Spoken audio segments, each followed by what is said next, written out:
On the surface, the ruins of the Palace of Knossos cover a massive footprint under the Cretan sun, but the real mechanism of the palace lies in the stone corridors buried deep beneath the foundation, far from the open air.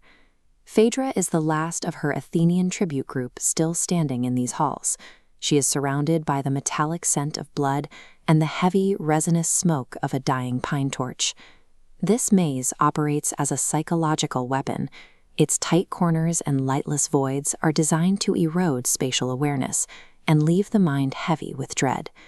The architecture funnels a victim into a single, predictable path, preparing them for a frontal encounter with the beast of myth. Phaedra carries a looted bronze blade. Against a massive predator, this small piece of metal offers little more than a sense of false security.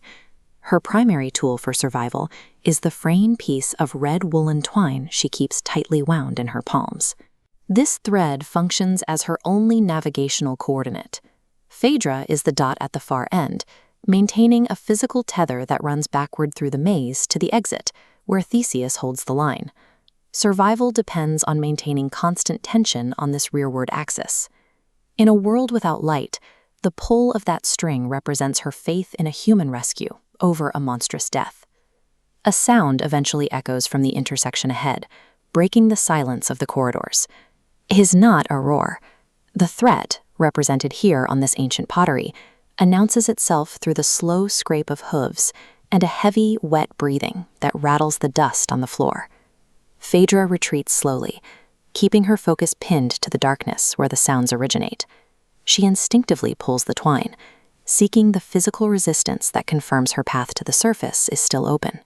At this moment, the trap is functioning exactly as the myth suggests. The prey is caught between the advancing monster and the retreating line of safety. Suddenly, the resistance in the line vanishes. The twine falls slack in her hands. She frantically reels the line in until the severed end of the wool drops into her palm. The fibers of the wool are not frayed or torn. They have been cleanly sliced by a metal blade. This cut means her only connection to the exit has been severed from the rear.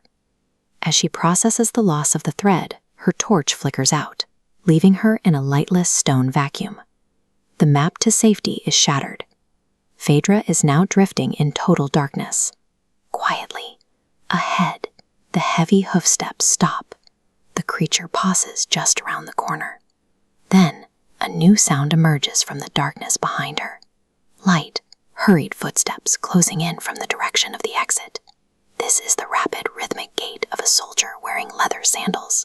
The pincer movement is now visible. A slow, heavy threat holds her focus in front, while a fast, human threat approaches from behind.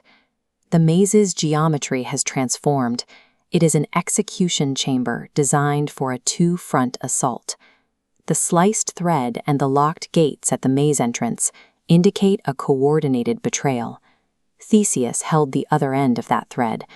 By cutting the line and barring the gates, he has ensured that no other tributes leave the maze alive. The soldier running toward Phaedra in the dark is there to silence the last witness, protecting the official story of Theseus's heroic solo victory. Phaedra is left to fight a two-front war where she cannot see either enemy.